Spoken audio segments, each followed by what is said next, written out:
Today we have a very exciting topical therapeutic that we wanted to talk about. Dr. Sell is going to go into the science behind it, but it addresses a condition that will affect absolutely everybody in this room, everybody in the city, and everybody on the planet, and that's dermal aging and dermal issues.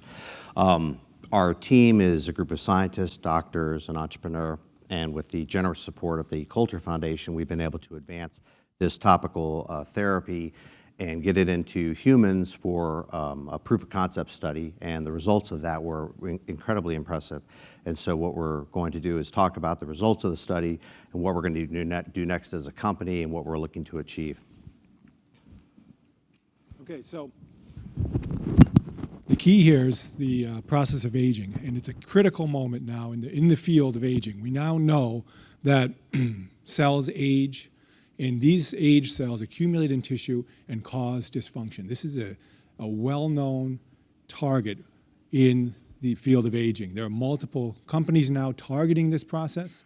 Calico, a spinoff of Google, Unity Biosciences invested hundreds of millions of dollars trying to understand how we can control these aged cells and improve functionality in late life. And this is a broad functionality.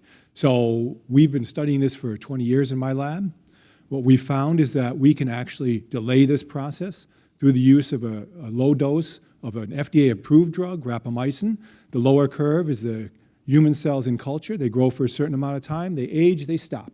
The higher curve is the rapamycin treated. Those cells continue to grow and remain functional. So we improve the functionality of the cells using a very low dose of this FDA-approved drug. If we look at the cells more closely, on the right, you can see the aged cells. They're disorganized, unable to create a tissue as they should. On the left, these are the cells with rapamycin. You can see how they're lined up. That's the way the cells should function. They ought to organize themselves because they're trying to make a tissue. That's the function of these cells. They're creating a tissue. They're retaining their functionality. How does it work in the cellular basis? We know that this drug maintains the mitochondria inside the cell, critical element in the cell. In the lower left, we've got in the lower upper left are the controls. The green network is the mitochondria. Below that, we treat them with a toxin that destroys the mitochondria, and you can see the network is disrupted. Next to it on the lower right, rapamycin treated. The network is preserved. We're maintaining the mitochondria in these cells. Key factor of the aging process, P21, is downregulated. Gray bars is the old cells, black bars rapamycin, and you can see rapamycin reduces that key cellular regulator.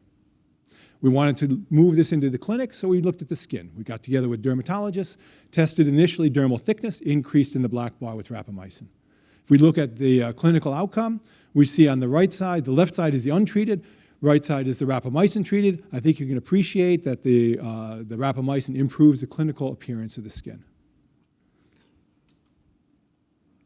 If we look at a patient, this is a cancer survivor who had multiple bruising, purpura under the skin with subsequent scarring on the left side. On the right side, we gave her the cream for a period of 4 or 5 months. Dramatic improvement in less scarring and less bruising in the skin. Just another example of the clinical improvement. This is before and after, and I think you can appreciate that there's a reduction in the wrinkling in the skin. So this is obviously the go-to-market is to use this initially in the cosmetic field, but it has broad applications, I think, in the anti-aging field. Why are we better than what's out there? So basically, wrinkle creams, chemical peels, they don't have a true cellular function. Retinol and rapamycin has a true cellular function. Why are we better than retinol? Well, retinol is very irritating. Many people have a problem with it. We have no irritation, no side effects, no systemic delivery of the drug at all in the topical application, which is critical. So from a market size, as I said before, every single person in this room is going to face dermal atrophy or dermal aging and photoaging at a certain point. So the market is incredibly large. As Chris and I were talking this morning, we feel that even though our initial studies were looking at wrinkling and the clinical signs of aging, that there's a lot of other clinical applications for our topical that we just need to move it, sort of get the funding to move it down the line to address those. But our initial results have been fabulous. Our go-to-market plan is we currently, as I said before, we did a 48-patient, 6-month study with our topical. The results were fabulous. We want to use funding or a partnership with a large corporation to accelerate it. We're looking to get our stability testing done so that we can file our IND and move into phase 1/2 studies with the FDA. So currently, we've been incredibly capital efficient, and like I said before, with the help of some private angel investors and with the support of the Coulter Foundation, we've been able to move the ball pretty well. But funding and/or a partnership with a large corporation would really help us move things much faster and get it into studies sooner. Currently, the IP position is we have two patents filed. One's PCT, and we've had discussions with the USPTO, and in those discussions, we should know in the next couple of months whether it'll be issued.